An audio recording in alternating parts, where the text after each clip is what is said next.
Thank you for listening to another episode of Third and Five. If you like what we're doing here, you can support us on Patreon. You can also help us out by following us on your favorite podcast platform and sharing us on all the favorite social media sites. But here we are for episode number 30. I think it is. We're up to that's a milestone. We also passed 1,000 Instagram followers earlier today, so a real milestone day for us here at Third and Five. But lots to talk about today. We're going to get stuck into the All Blacks. We're going to branch out from North America and talk a bit of All Blacks. They've been the big story of the past few weeks. We're also going to be touching on Kevin Durant possibly going to the Celtics and a bit of NFL stuff as well.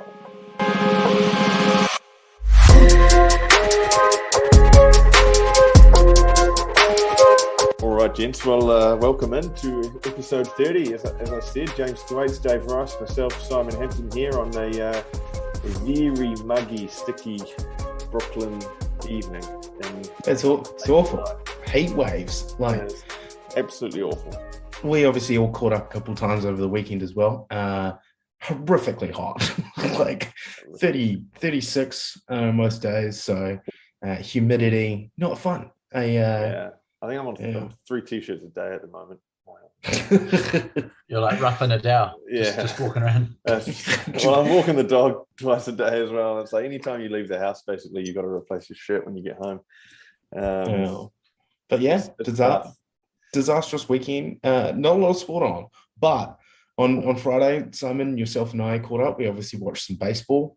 Mm-hmm. One of us flew a bit too close to the sun, but lots of good baseball watching, which was fun times. And it was actually really good. Like I feel like I like baseball when there's a lot of screens and games going on, so you can just like watch the good stuff. Baseball's a good wallpaper sport. It's or you're at the game and you're having fun, but it's hard to sit down in front of your TV and be glued to it like an NBA game maybe. But you're right. I mean, we had some good games as well. The Yankees won, I think, and the the Red Sox scored 5, but I think the Blue Jays scored 28. So, did you see the story about the guy that proposed to his girlfriend with the Red Sox down 25-3? No way. So, like a Boston fan. And the DJ played "We Found Love in a Hopeless Place." Oh, that's outstanding. Do you think that was like the DJ being quite clever on the spot? Yeah, I think rather than pre-planned that or anything. Well, they were down by quite a lot quite early, and he probably knew the proposal was coming, so he would have had a few innings to work out an appropriate song. I think ridiculous game though, like so many mistakes. Also, and inside crazy some of the scores that we've been seeing lately come out of baseball. Obviously, like the Yankees had that 14-1 win the other week. Then the Red Sox are like, we can do you one better. We're going to let this team put up 28 on us. Obviously, a football score. It's been tough for the Red Sox. Obviously, you don't mind sticking the boot in there, but they've got pretty much the Yankees wiped the floor with them in a weekend series, and then the Blue Jays come and do the same up at Fenway Park. And with the trade deadline around the corner, all of a sudden they've gone from being a possible buyer now to a possible seller. So they've got a few intriguing players there that may hit the market. So, and that's quite an interesting part of baseball that I'm kind of learning is, these trade line deadlines. It's like the teams establish by that stage, like what's their season look like for the rest of the year, and on that, should they, as you say, be a buyer or be a seller?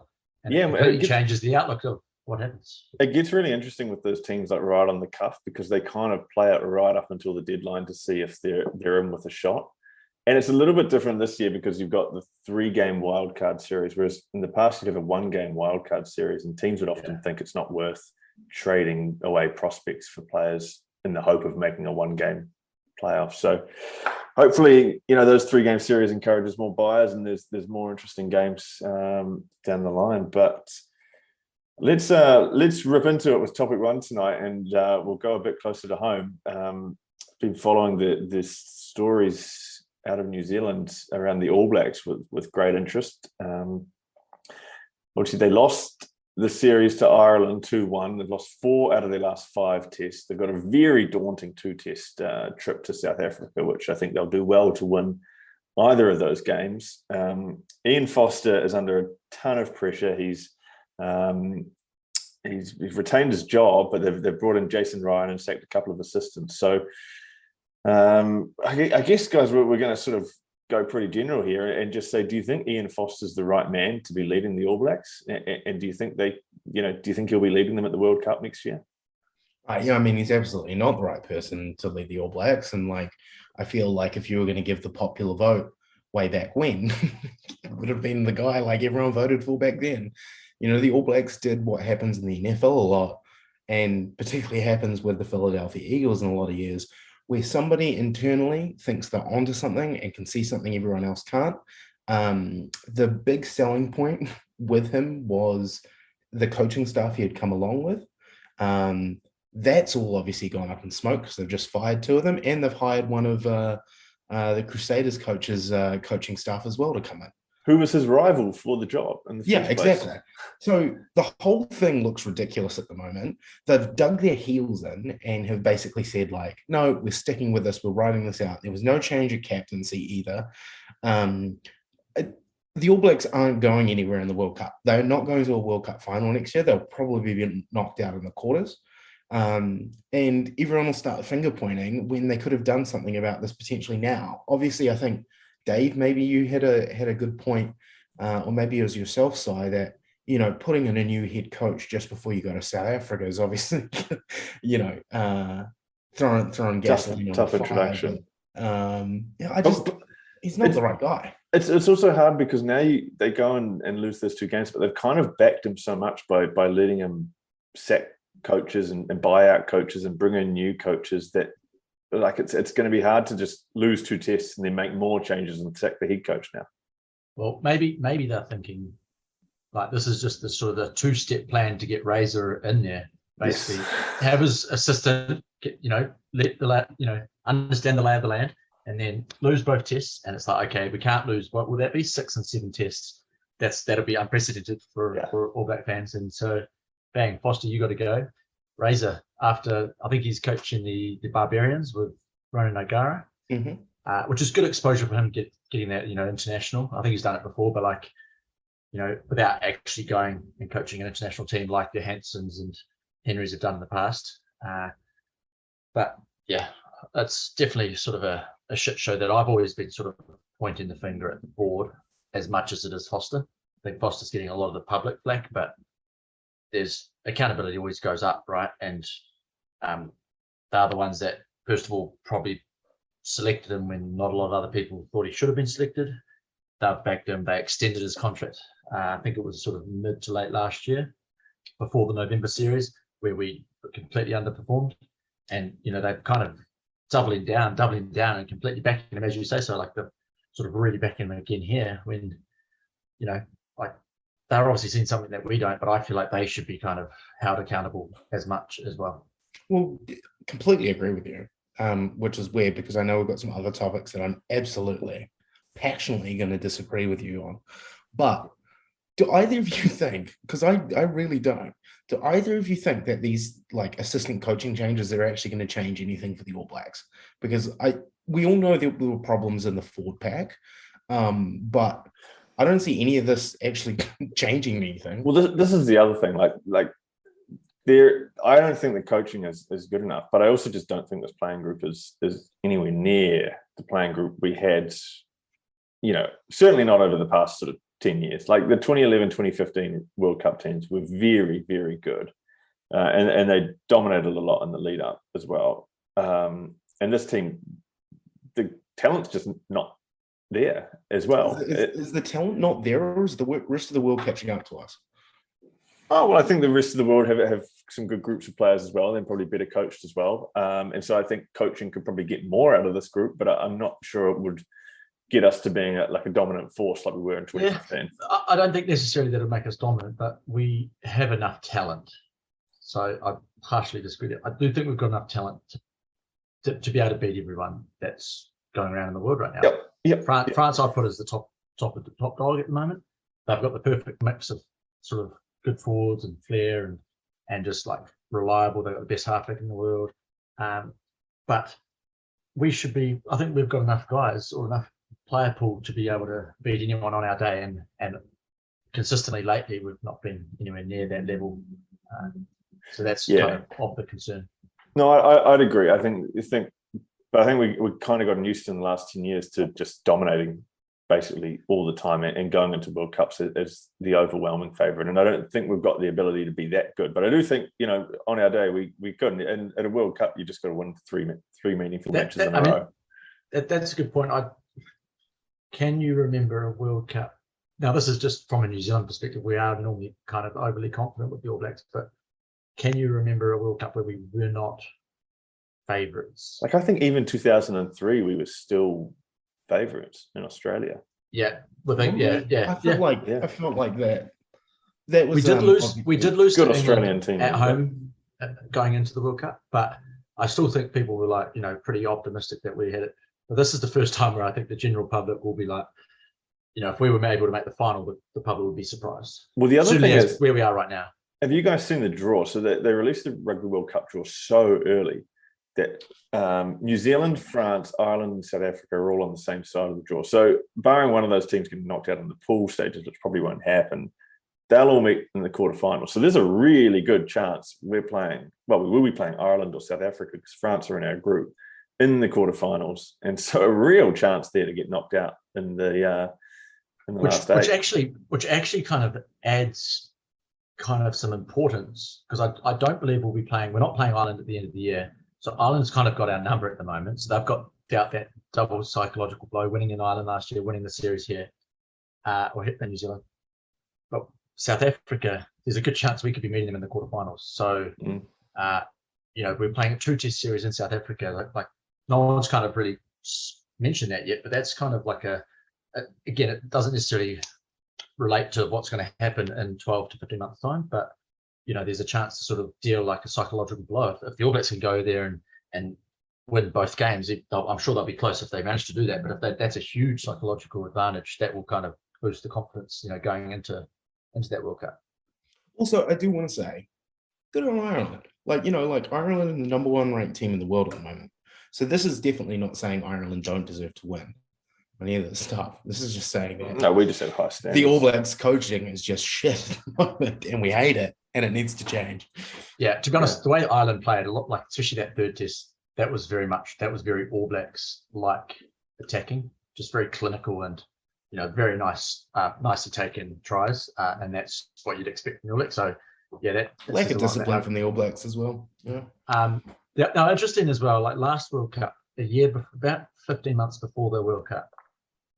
South Africa, who ended up winning the World Cup, changed their coaching at that time. They did. Now, admittedly, Rassie Erasmus was already in the fold as like some other director of rugby or something.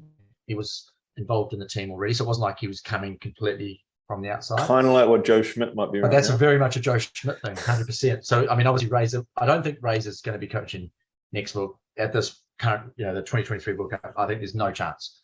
The most likely thing, if they do cut Foster, is it's going to be Joe Schmidt, who they're already sort of introduced as a selector. Now they're bringing him a little bit more portfolio, edging his way in, so he's familiar. And so I could see Joe Schmidt being the coach come next year if, the results in the rest of this season don't go our way. I could see that. And I think Schmidt would probably be the perfect guy, because I don't think he would have intentions necessarily of going beyond the World Cup. So he might be a good, 15-month Mr. Fix-It, and then you build a longer term strategy there. But yeah, can't wait. France versus New Zealand, 8th of September 2023, opening game of the next World Cup. That's going to be an absolute doozy in Paris. So a lot to change, hopefully, from the All Blacks before then. But let's move back to America and go to the NBA. Some big... Wow, I don't know about big news, but I guess big news compared to what we've had in the past few weeks, which has been not a lot. We got something. We got something. We got a morsel. Adrian Wojnarowski dropping it at 2:30 in the morning. But the news that the Celtics made an offer for Kevin Durant out of the Brooklyn Nets. The offer was centered around Jaylen Brown, the All-Star Celtic, and included Derek White and I think only one draft pick. And the Nets countered by basically saying, add in Marcus Smart, potentially another player, and a whole lot more draft picks. So there's a Grand Canyon-sized divide between those two sides, I think, on this. And there's also been reports that this offer may have come in quite a few weeks ago because the chatter around Durant is quite quiet. But we did talk a few weeks ago when that news was hot that the Celtics would be an interesting trade partner. And so I guess with that now back in the spotlight, like if you're losing Durant, the idea of bringing in a guy like Jaylen Brown's pretty appealing, I think. Once you come to grips with the fact that you're losing Kevin Durant. Yeah, I'm smiling because this is the biggest non-news ever. So, like, I think anyone that's listening to this that, follows NBA is like, of course, James, Simon, and Dave. No shit that the Celtics rung up about potentially getting Kevin Durant. So did the entire league. I think there's also like a whole bunch of things that you can assume here as well. Like, I think even when we talked about this idea of being a potential trade, at that time, we knew Jaylen Brown was not super happy with the Celtics, so that if there was any trade package, it would probably be centered around him as well. So I read, just to jump in quickly, I read an interesting post on Twitter or something where a guy was like, maybe the Nets have just already agreed Kevin Durant's coming back next season, but they just wanted to leak this trade offer out there to just fuel the disruption around Jaylen Brown in Boston and absolutely poison throw a little grenade into the TD Garden. Well, especially because we know like Woj is a mouthpiece for like the GMs around the league as well. So he's definitely close with Sean Marks. So that's definitely happened. I guess taking all of that out, if you said to me as a Nets fan, am I happy losing Kevin Durant? The answer is always going to be, fuck no, I'm not happy. But if you said to me, you have to take a deal, if the deal was centered around Jaylen Brown, Marcus Smart, Robert Williams was the other one, Time Lord, and 3 first-round picks, 3+ first-round picks, I guess. Yeah, I'm going to be okay with that. I'm not going to be extremely happy, but I think it works out well for the Nets. But I think Brandon Ingram at the Pelicans, Scotty Barnes at the Raptors. Those are kind of the centered packages that I'd be okay with. But yeah, I don't see it happening. We'll see what happens. Is Durant a chance? Like, what we won't be privy to is whether there's any kind of conversations going on between the likes of Marks and Durant. Like, he's obviously voiced that he wants to trade, and obviously Marks is only going to do it if he believes it's the right sort of package. But if he's avoiding it and he's sort of requesting, Sean Marks is asking for a hell of a lot for that trade, which is pretty unrealistic, to be fair. Now, is Durant going to turn up to preseason training? Is he going to just sort of hold out? And then does that then increase obviously that will increase the likelihood that the trade will be done, because what's the use of having someone that's not going to play at all?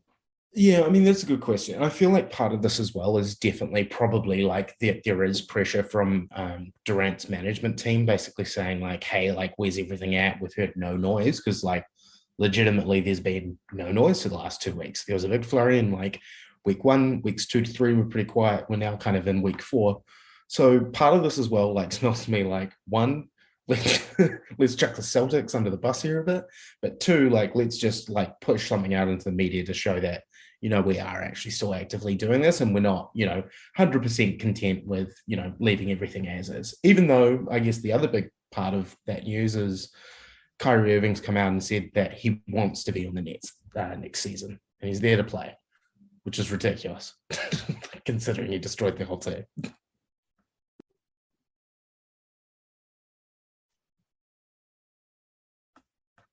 And I guess, like, it's, pretty tough times again, as we obviously spoke to our local Nets correspondent last week about that. Yeah.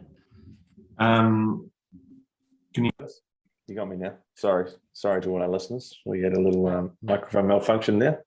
Namely, that's why I was like awkwardly like. Namely, left the mute button on. The old classic. Yeah, well, I think Kyrie, he's from New Jersey. I think the crux of it all was always that he wants a max deal out of the Nets somehow. But I think the Durant stuff's interesting. Like, I think from Mark's perspective, there's no real urgency still. Like, training camp isn't till mid to late September, I think. Of course.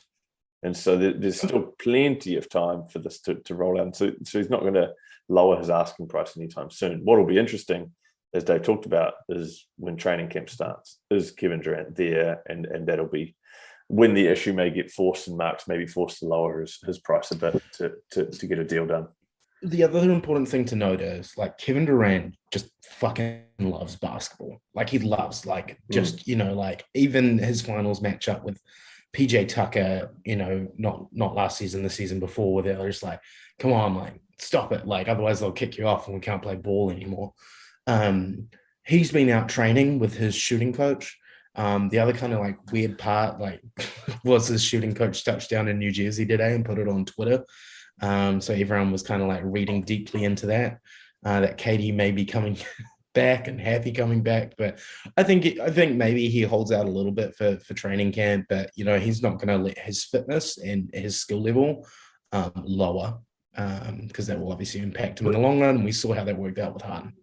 I mean, that's just like people reading so much into nothing, like, because he likes to train in probably a top class facility that he's familiar with, that has absolutely zero bearing on where he wants to play or might play. No. So he was playing in LA, like practicing in LA, but now his shooting coach has touched down in New Jersey of today. Because he might have wanted to go to Lucali for dinner. Yeah, exactly. Dave, I've gone too far down this rabbit hole, and I'm so far deep. I'm like at the center of the earth at the moment.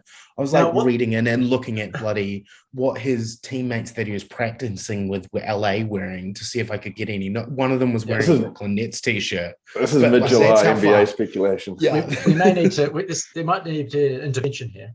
But no, what I actually have a question, which you guys might like, because obviously the whole Durant thing has kind of slowed down a lot of other activity, right? Because I think a lot of teams are probably waiting for the shakeout of all of that, especially if they're going to be multi-team, in terms of involved in the trade. Now, can you trade someone or bring someone in from a trade and then trade them away right away? Or is there any sort of... So that's why like you hear this, like, I think it's January 15th is the date that if you sign, so like Patty Mills, for instance, he re-signed, he can't be traded until January 15th.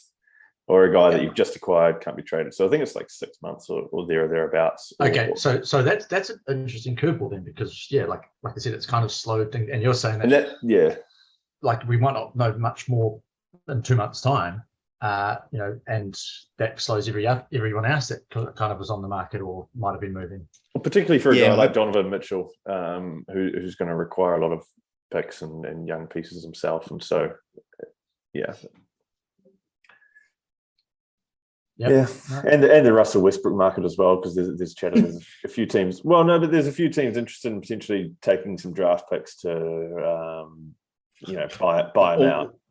All those draft picks that the Lakers have, nobody's bailing the Lakers out, and they don't deserve any help from anyone else. So fuck it. I wouldn't be surprised if someone takes a couple of draft picks to someone that's not going anywhere just to pay them out. But would they do it? Would they do it to sort of only and make the Lakers pay part of that salary?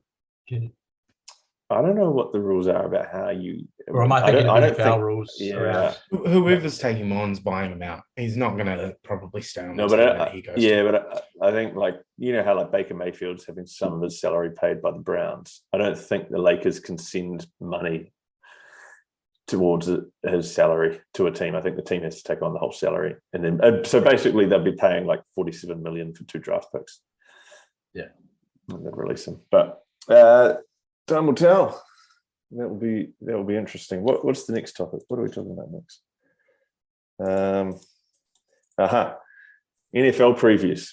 No, we'll do Kyler Murray first. We'll do NFL previews second. 2 NFL topics coming up next. So Kyler Murray, huge new contract signed with the Cardinals just last week, a few days after we recorded our last podcast.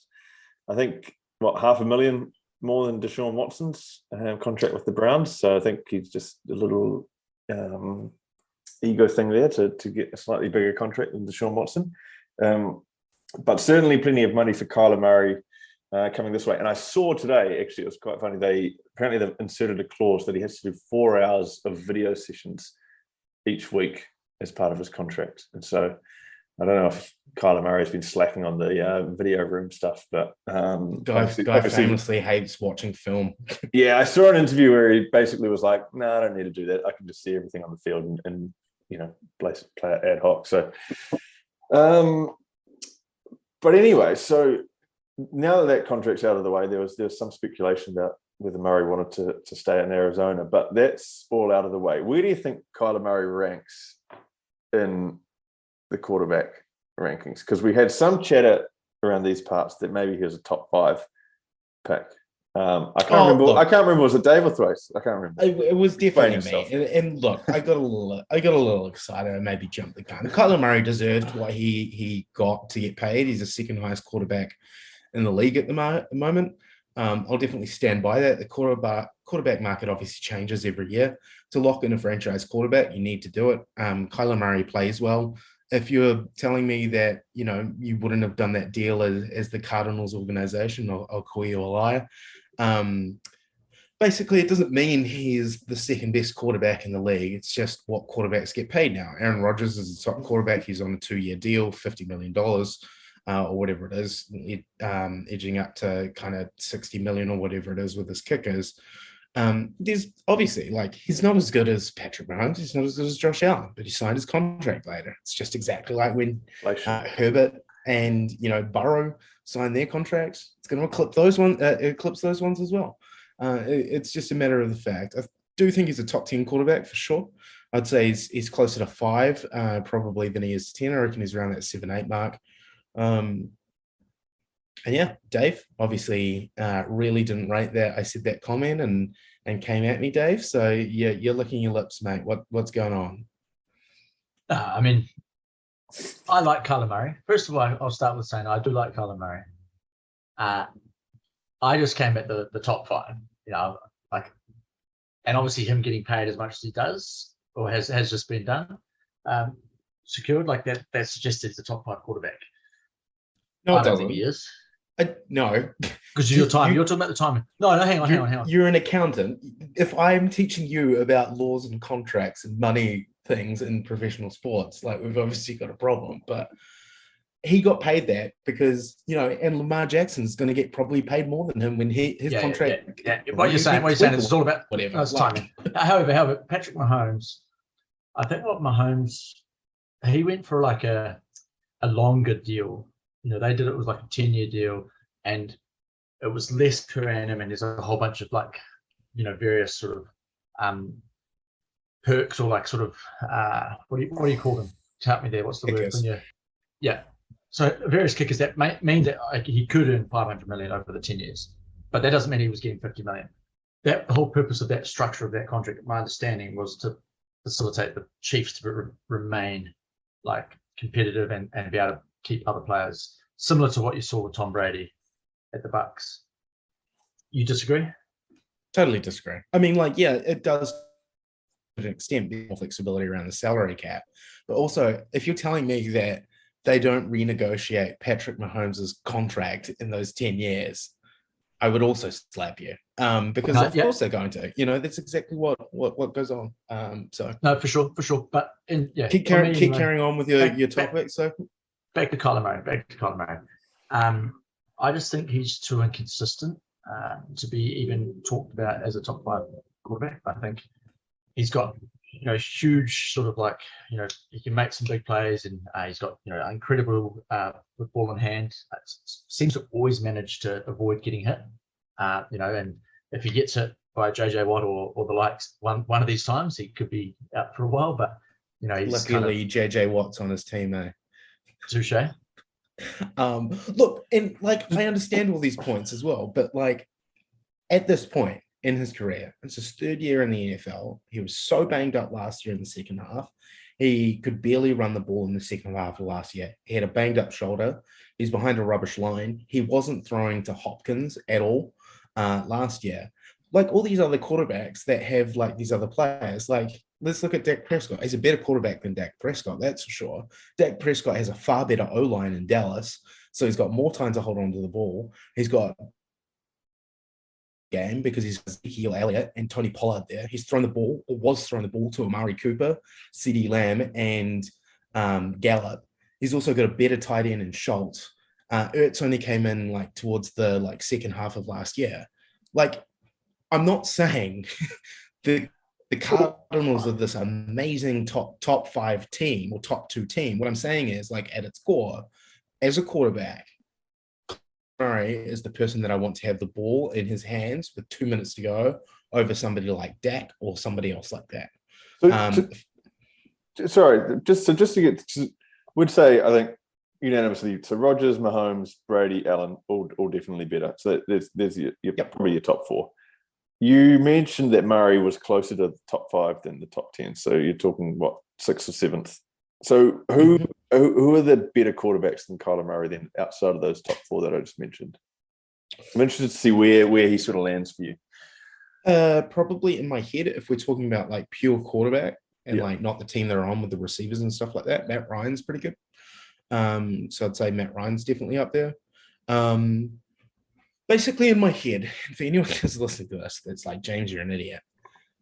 Anywhere you put Russell Wilson, you're putting Kyler Murray. So they're kind of pretty much in tandem. They're playing styles and things like that.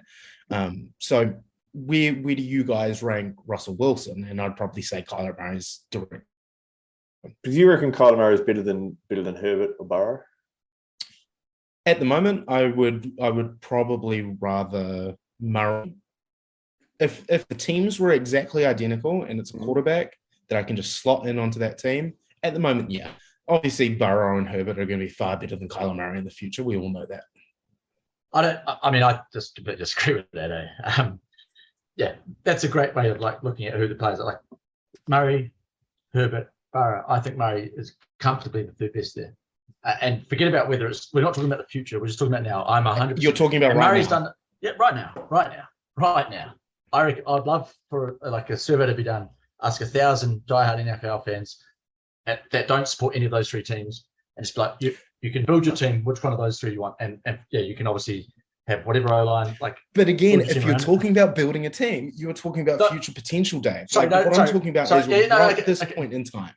Okay, sorry. Bad wording. I'm saying you wanting to win the Super Bowl this year. Which one of those 3 do you want? And I'm telling you right now, I don't think a single person, except for weights, goes for Kyler Murray. Yeah, but again, like, you can't separate them from the team, like, because the Cardinals and the Bengals are 2 very different structured teams with 2 like completely different offensive playing styles, 2 different defenses, and same with the Chargers. I'm saying as quarterbacks, not as teams, and there is a vast difference. Okay, yeah, well, I have no consideration of a defensive team when we're talking about the quarterback. I think Burrow and Herbert are better players than Kyler Murray. Full stop. Do you think Burrow and Herbert have better weapons than Kyler Murray at their respective teams? And do you think that factors into their percentages that they Herbert? Who's he got? You don't even know who's on these teams, and you're trying to argue with me about. Mike Williams is a wide receiver. Yeah. Austin Eckler's at running back. That probably gives you enough to start on. I like James Conner, actually, but he got me a lot of points in fantasy for the Cardinals. Yeah, so, obviously, because at the end of the day, Kyler Murray's having to throw these deep balls to pretty much one receiver, who's Hopkins, the entire game, because he's got nobody else to throw to. It's all going through one person, and then they're doing goal line jumps. You're picking and choosing, like we all know it's famous. It's been talked about all year last year.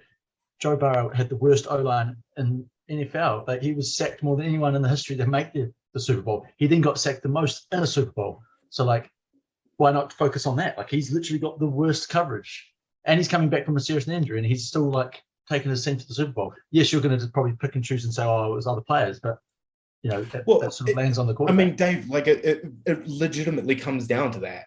It's like there's differences between people who can throw the ball at, like, and are talented quarterbacks and can scramble out and, like, obviously move the ball. And then there's a difference between being like, oh, who am I picking to throw the ball to today? Am I going to go to Jamar Chase, who's obviously clearly open or can jump up and contest a ball in double coverage? T. Higgins, who's managed to break free because there's 2 guys on Jamar Chase, my tight end, who probably at that time is Uzama, or Joe Mixon, who is just like down to the line, and I can just dump it off to him. But you've got less time than anyone to make these decisions as well. Well, you've got more. We're going to agree to disagree. Like, yeah, I mean, those are good points, and it's valid. But so you're basically saying the Cardinals are a cake, and Murray's doing incredibly well just to even be, competitive with that shit team. Is that what you're sort of saying? Correct. Yep, 100%. Yeah, because honestly, like apart from, and I guess even the Bengals are probably a bit harder as well. Justin Herbert walked into a far better team with the Chargers than Murray walked into with the Cardinals. But the Cardinals did get some help around, but admittedly, obviously, like Watts on the defensive side, and Hopkins. Yeah, and Burrow, same kind of thing with the Bengals. Like he's walked into a receiver that he's played college with. He obviously was injured and then came back from an injury. You don't think that? Jamar Chase is a rookie. Like everyone talks about how he's an incredible player, and he is, but it's not just Jamar Chase. It's as much Burrow helping him as well as Chase helping Burrow. Like it's not just like when they walked in there, they both never played a game of NFL. So it's like you've grabbed DeAndre Hopkins. Yeah, but they play together and they know how each other works. Like that factors into it, Dave. Like you can't not say that. But at a college level, it's like it's so far apart from what happens in college versus NFL. Yeah, I mean, it still happens though, and it still plays into it. I do like that teams are starting to try and look at. They're probably using that as a great, like, there are successful kind of partnerships that it makes sense. Like I think you got Tua and Waddle down in Miami. Like I think it's why not, if you can, if it falls that way, try and sort of package up guys that have kind of been throwing a lot together, whether it's in training but also in pressure situations in these college teams. Yeah, I mean, at the end of the day with Kyler Murray, he has thrown, the minimum he's thrown in a season is 3,722 yards. That was in his first season. Next season, he almost cracks 4,000. Last season, he was obviously banged up for a lot of it. The Cardinals, I think, were like 7-1 or 8-1. And then obviously he got injured. DeAndre Hopkins is out, so he's lost his top wide receiver. And his numbers obviously go down. He's also like in super rare company with the fact that he can obviously throw the ball and can run the ball. His height and athletic ability are like exceptional. He's obviously not, as good as a runner as Josh Allen. There's a difference between somebody that's like 6'4" and huge running at you versus Kyler Murray. But Kyler Murray is fantastic. He scrambles out of the pocket. He can obviously throw those deep balls. We can see what he does with good wide receivers. It's just he probably needs some better weapons there. But like I said, if you rate Russell Wilson at all in any stretch, that's Kyler Murray. Yeah. And I guess what it should really come down to as talked about at the start is we're not coming at Kyler Murray like he's rubbish. He's an incredible player. He's just not top 5. I think that's no, and I you're right on that. But look, and I will say this as well, like Herbert was an exciting player to watch last year. He obviously had a lot of rushing touchdowns and things like that. Burrow is a fantastic quarterback as well. I think both those players will have more success in their future NFL careers. I just think at this moment, people shit on Kyler Murray, and they have done, 1, because it's the Arizona Cardinals, and 2, because of his height. And I think we'll see that change a bit, hopefully, this year. Yeah. Well, I mean, and we'll actually, going into the season, like he's just been paid. He's just got his bag. Like now you want to see him play really well and hopefully stay injury free. And you'll kind of get to see. And honestly, Dave, in your defense, if I had been arguing with myself on this issue, the exact thing that I would have come up and argued with myself is I would have looked to last year's playoffs and just said, James, do you really believe a guy that can't pull his teams to the playoffs and gets knocked down in the first round deserves to be in there? Well, that's actually ironic, because that means the number 1 and number 2 highest paid quarterbacks in the NFL aren't that good in the playoffs. Which is incredible. They're just our regular season players. Oh, I mean, look, Kyler Murray, he was injured last year and didn't have Hopkins.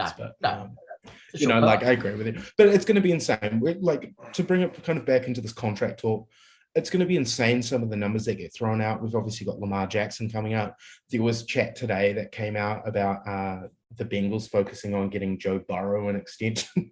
And I think they're probably just freaking out and wanting to get it done as early as possible, because these numbers are going to keep going up and up and up. And, Joe Burrow, Herbert, they're all going to eclipse Kyler Murray's numbers. That's sure. Right. And that's a good point. Like, we're talking about him being second now, but Lamar gets renewed, that will go up. It's just Lamar will be the second by the you got it. Yeah, and it's interesting as well, because it just shows how important locking in a good quarterback is, because these teams are wanting to do it for a long time, 5 years, and they're wanting to pay a lot of their cap space to do it.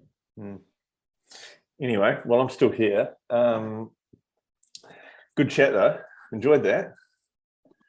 Good debate. So we're going to move on to the NFC, the rest of the NFC previews, and so we did the NFC East last week. Sorry, I was just a bit zoned out for parts of that segment. Cowboys division. We had Cowboys division last week. NFC East. They run that. We're going to move to the North this week in the NFC. So last year, Packers 13-4, Vikings 8-9, Bears 6-11, Lions 3-13-1. Pretty shit division generally. I think we'll all agree that the Packers will top that division again this year. Do we see anything else? Any surprises there? Fates is going to have some good take on this, but I'm just going to have a quick one, because which I've just come up with 30 seconds ago in my head. I think the way you just fell last year, I think it's a very good chance that'll be the same, where it was Packers, Vikings, and then I don't really care about the Bears and Lions either way.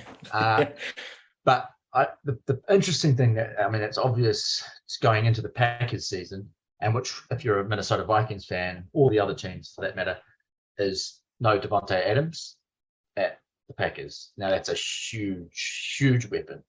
We're talking about the weapons, some of these other guys we mentioned in the previous topic, but he's probably the best wide receiver, at least the top 5. But yeah, he's right up there. And Aaron Rodgers has had him like for a long time now. And so taking him out of the game, can the next wide receivers come in? Can they sort of step up when they're getting marked by the number 1 defenders? Can who used to be wide receiver 3? Can he, sort of be as good against, the second best defender? That's going to be the kind of what will be interesting for the Packers season, or to watch unfold. Yeah, and it was interesting as well. And I know we spoke about this a lot at the beginning of the off season about what was going to happen with Aaron Rodgers, and I was like, look, you can't be on the Packers next year. Obviously, that blew up in my face. But, the fact is there is so much cap space being spent on Aaron Rodgers. Is it worth it? Probably. But they don't have Devontae Adams. So there was obviously a lot of noise. Devontae Adams obviously got offered the same amount of money to stay at the Packers that he got at the Raiders. So he's walked away. Their offense, through running back, they've still got AJ Dillon and Aaron Jones at running back. Wide receivers are kind of like not super fun. Don't fill me with confidence. You've got Tonyan, I think, at tight end. Their defense is really expensive. I just don't know. Honestly, I kind of want to go out on a limb here and say that the Vikings take the division with their new coach, with Kirk Cousins in a contract year, with Justin Jefferson at wide receiver, with a defense that's maybe okay. But, Adam Thielen, Justin Jefferson, they've got Delvin Cook in the background. Their offense, under a competent coach, because Zimmer was not competent in last season at all. I think the Vikings could take that division. I think that's the only thing. I reckon it'll be tight, but that's the only thing I'd flip around. I think the Bears aren't going anywhere. They haven't been relevant. Justin Fields still needs a lot of time to develop. And the Lions, obviously, with Jared Goff. I just don't think they're there yet either, and I don't think they will be with Jared Goff. You go. Yeah, is there a chance of a late Packers trade to a guy like, I don't know, Metcalf or some wide receiver help there to push them up a bit? I mean, there is, but the problem is that they've got is, I don't know if they can go for a guy like Metcalf, purely from the point of view that they're really tight on the salary cap now. obviously like salary cap's kind of this fun imagined thing in the NFL, because like look at what the Rams did with Aaron Donald and Ramsey and co. But I mean, I would love to see it, because like Aaron Rodgers is a good football player. He is a toxic human being, but he's a fantastic football player. And having a elite, or like give him a top 10 wide receiver, anyone, and it'll be fun as hell to watch. That's obviously not the case at the moment, which I think, Aaron Rodgers always seems to find a way to win unless he's playing the 49ers. But I don't know. That's going to be my hot take, is that the Vikings win that division. Yeah, well, I think the NFC North has been pretty boring in terms of competition for as long as I can remember. The Packers have absolutely just had it, every year for at least, I could be wrong, but I'm pretty sure at least 4 or 5 years they've, locked it up pretty comfortably. So yeah, I think it definitely becomes a lot closer, and that's exciting for someone that doesn't support anyone in that division, to sort of see that sort of duke it out, and games to me, because really as like a sort of just a fan of games, you want those like late December, early January games. You want every game to mean something. We saw how good the playoffs were, that round one of playoffs. Why not the playoffs effectively start the week before or 2 weeks before, where, the do or die games? You don't want sort of like just dead rubber games, because that's kind of the beauty of NFL over all the other sports in America, is for the most part, every game means something and is important to win. And obviously the one sort of where that doesn't happen has been 2 teams have been knocked out come early January. Yeah, completely agree. But I guess we're all kind of like, it sounds like we've all got the Lions losing the division. We've got the Bears coming third. We've got you two both are going Vikings to come second and Green Bay to win, and then I'm flipping that round, or have I managed to talk people around? No. Yeah, I think so. The good news for both the Vikings and Packers is I think they have 4 pretty easy wins that they should. And I think, wasn't there a couple of games the Vikings blew out, losing to the Bears late in the season potentially last year, where they had the Vikings lost a lot of games last year by 1 score.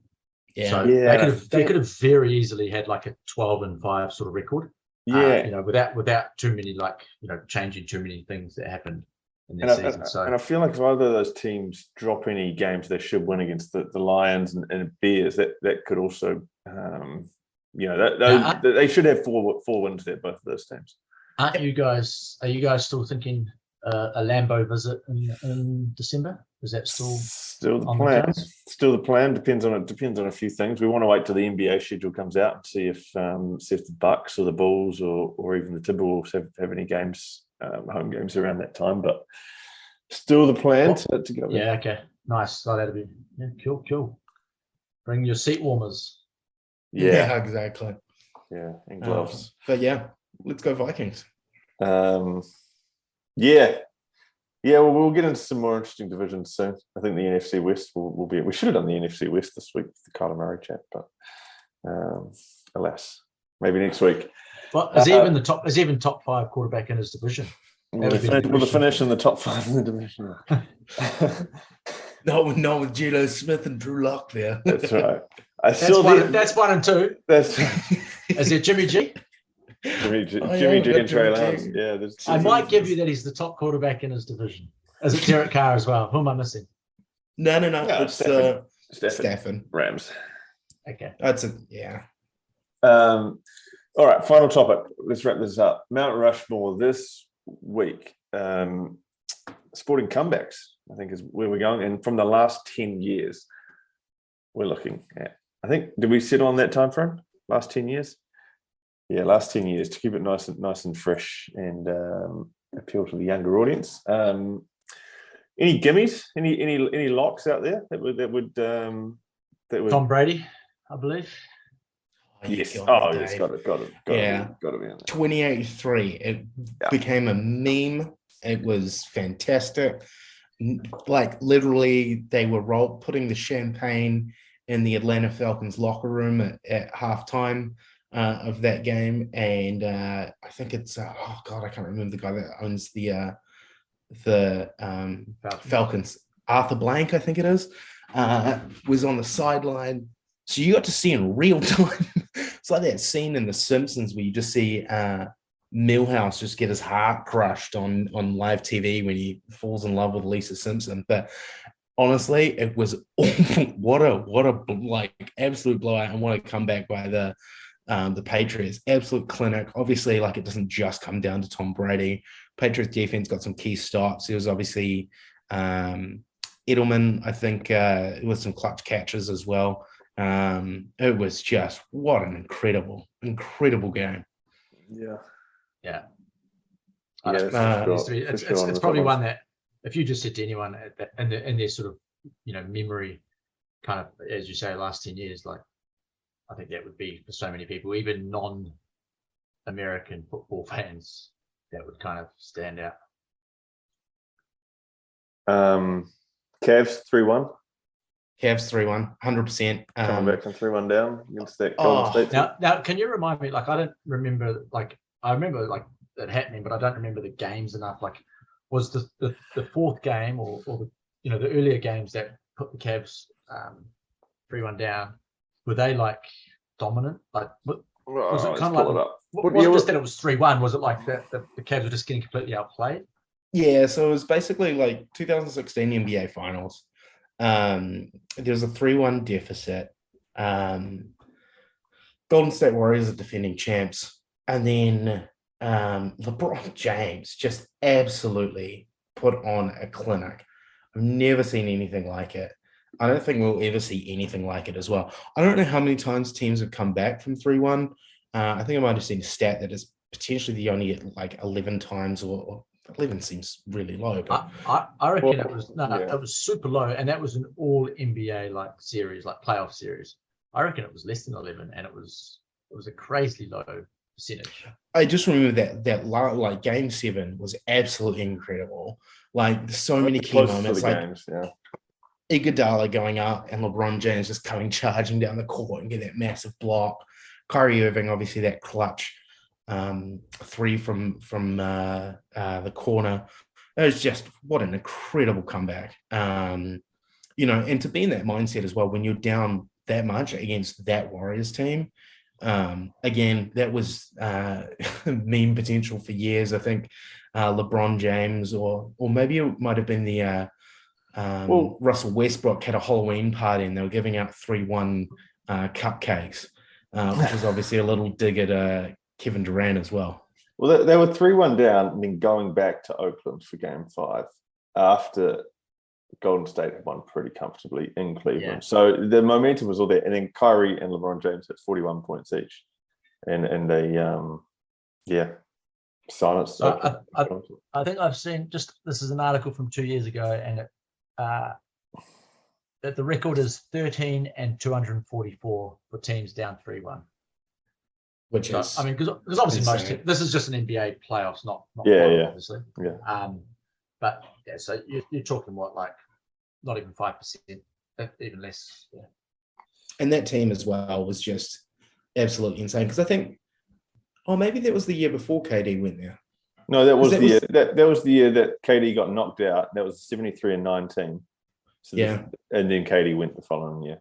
Yeah. So that was obviously an incredible feat to knock out that Golden State Warriors. And to be honest, one of the best NBA teams of all times, that Cavs team, I think. Yeah. I mean, I don't think you'd argue with that as I slow my speaking down to try and get up who was in that squad, but I can't find where I'd find that. That's a good point, guys, because it was a 73-19, up 3-1. Like that's just an incredible, like it took something that you probably it's very rare to even see that, and that kind of is the beauty in sport where it's just LeBron James had to become superhuman, and anyone that sort of talks pro LeBron in terms of the over talked sort of GOAT debate, that is what you draw heavily on, as what he was able to do or lead in that. He put them on their back, but young Kyrie. I'm not saying that he was a one-man team, but it's just like he's the leader. We all know Kyrie's not the leader in any team. That still hurts. Oh, Kyrie. Well, who else is up there for you both in biggest comebacks? So Does it fit into the time bracket? It probably doesn't, but or does it? Are we extending it out to 20 years? If we go back to Istanbul in 2005 and look at Liverpool coming back from 3-0 down to. We're extending it, man. We're extending it. It's not a democracy. That's why don't we put 21st century? Yeah, I think that's a good mark. And I could, yeah, I mean, it's got to be. It's one of the great comebacks for sure. Like I think what's famous about that for me that stands out is it was in Istanbul. You obviously have a whole lot of like traveling fans, and famous that game. So many of those Liverpudlian fans like just walked out because they're down 3-0 to AC Milan at halftime, and they were all trying to get back in. I think that it was actually the 3 goals was scored pretty early on in the second half, like maybe after 75 minutes, it was back to all square. So they're all, probably at 3-1 or 3-2. They're trying to get back in, like, oh my God, like we're missing it. Like there's so many guys that would have paid crazy money to go to Istanbul Champions League final to see. Also, that AC Milan team, absolutely stacked. Crespo, Shevchenko, Kaká, Seedorf, Gattuso, Pirlo, Maldini, Nesta, Stam, Cafu, Dida. Like it is a close to a World 11 of 2005. And Stevie G could, he famously had the slip and like never won the Premier League, but that's right. That's on his sort of resume as kind of top of the resume, that team. And Liverpool, great club, one of the best. So we've got 3. So settling in on a 4th. This is always the hardest part. It was definitely I think James Thwaites arguing against Dave Rice and promoting that Kyler Murray the quarterback. Recency bias. Coming back. So, like trying to think of like an All Blacks one, because this is quite ironic given what's just unfolded recently, but nearly 10 years ago, All Blacks coming back from, I think it was 19-0 to beat the Irish 22-19. It took like maybe that score's slightly wrong, but it was, I remember Cruden having to take the conversion again because the guys trying to charge it down sort of jumped the gun and he missed the first one. It would have been a draw at that point, but then he got a second crack and nailed it. But yeah, like 19-0. It was also going to be, at the time, it would have been the Irish's first win against us. So we kind of didn't have any right to come out of that. And yeah, just sort of thought we'd never lose to them after that. And things have changed. But yeah, that was a pretty crazy game that I remember watching live. Yeah, I don't know if I remember watching it live because I might have had a few beers at the time. But it would have been late in the night if you were in New Zealand. It would have been like 3 a.m. Yeah, definitely wouldn't remember then. But I guess that definitely goes on the list. Are there any kind of cricket comebacks that we've got that have come up? Cricket's a funny one because cricket, like, there's so many like peaks and troughs. The momentum shifts in cricket are so like because it's I guess it's a longer game, right? But they, you could have it, someone just cruising and then all of a sudden they collapse. So I mean, I don't know if nothing sort of jumps out at me. What about you, Si? Well, Jimmy Spittle and Oracle would be up there, but I don't think we talk about that one. We don't talk about Jimmy. We don't talk about Jimmy. I had a baseball one, 2011 World Series, Game 6. Cardinals down 7-5 to the Texas Rangers, 2 outs in the bottom of the 9th. And this is more an individual comeback more than anything. David Freese, the Cardinals' third baseman, hits a 2-run home run to tie the game in the 7th. Extended to extra innings. I think it was a 2-strike count as well. So he was 1 strike away from losing Game 6, and in extra innings also hits the walk-off home run in St. Louis. So he, what an incredible amount of pressure just sitting on you. Well, he actually talked about afterwards. He talked about it afterwards that he was so much of a hero that he actually didn't like being in St. Louis anymore because he was just worshipped by everyone. It became too much for him. But that was a recent baseball one that probably stands out the most. Cricket, I don't know, but The only one that the only other one in terms of esport is, so we can't do. I would like to nominate Kiwi in the Melbourne Cup, so horse racing. Obviously, a little bit left field in terms of sport compared to sort of our more traditional ones, but that was in 1983, so that's a little bit outside our 21st century. So in lieu of that, I would nominate Efficient. And maybe we should put Efficient, the footage on our socials, because you guys probably haven't seen it. It's a hell of a race. The Grey Ghost comes from the back. Incredible sort of home straight. So when you see it, then you'll be able to truly sort of recognize, Dave was onto something. Yeah. So I don't think it's going to make I'm sure it's not going to make the Rushmore, because only one of us has seen it. But yeah, once you've seen it, you'll kind of regret that you didn't. I got a good Tiger Woods winning the Masters. Oh, hang on, before we go down to Tiger Which Woods. is not a comeback within an event, but it was a wonderful comeback from being down and out. I think that's yeah. Okay, here's my greatest comeback. Nancy Kerrigan, Tonya Harding. Obviously, Tonya Harding gets her security manager to hit Nancy Kerrigan. The breaking the legs thing? Yeah. Nancy Kerrigan comes back, goes to, I don't even know where the Winter Olympics was, but basically goes to the Winter Olympics, gets a silver medal after all that going on. That's got to be a good comeback story. It is. It's a good story. But I'd probably put Tiger over that, eh?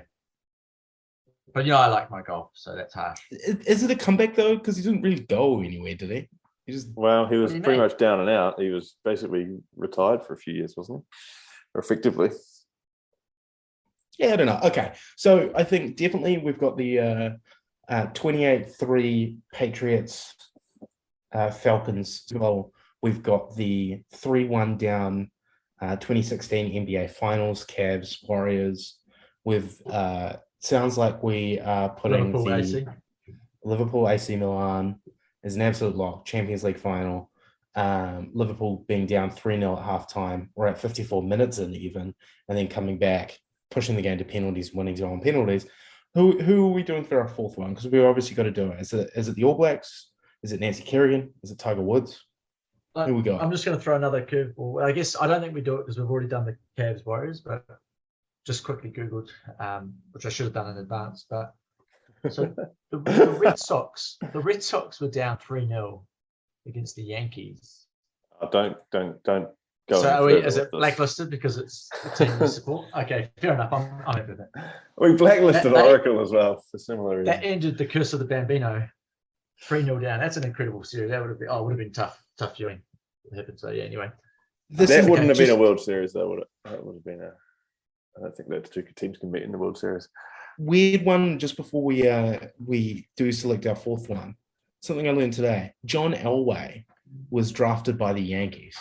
Obviously, Hall of Fame quarterback for the Denver Broncos. Is quite a good baseball player. Threatened to go there instead of playing for the Baltimore Colts at the time before they moved to Indianapolis. But so for our fourth one, who are we locking in? Efficient. Mountain Cup, 2007. Is that your vote? Nah. So it's like I don't even know what we're talking about right now. Efficient. I was like, are we going to try and be efficient with this vote? Efficient's the name of the horse. Efficient's the name of the horse. And we're also going to be trying to efficiently finish this podcast. Not a good time to mumble. What are you thinking? So what are you? So what? Well, I didn't think about the Tiger Woods one until we came on here, but I would probably cast my vote that way. I would have voted for the All Blacks, I think. Might have to put this onto the socials if Dave was not going to be the split. Dave is the casting vote. I don't know. It's TBC. Or do I have to decide? No, well, maybe we go with the All Blacks because we're actually, I'm not letting Dave off the hook. Dave, you decide, mate. I need you to do this. Kyler Murray, coming back from being real shit to sign $230 million contract. From being mugged off by 3rd and 5. No, he's not shit. He's good. He's just I'll go the All Blacks. All right, done. Then we'll see what social media has to say, as socials media always has something to say and argue with James. So there we go. Sounds good. All right, let's wrap it up for another week. Thanks so much for making it this far, and talk to you next week.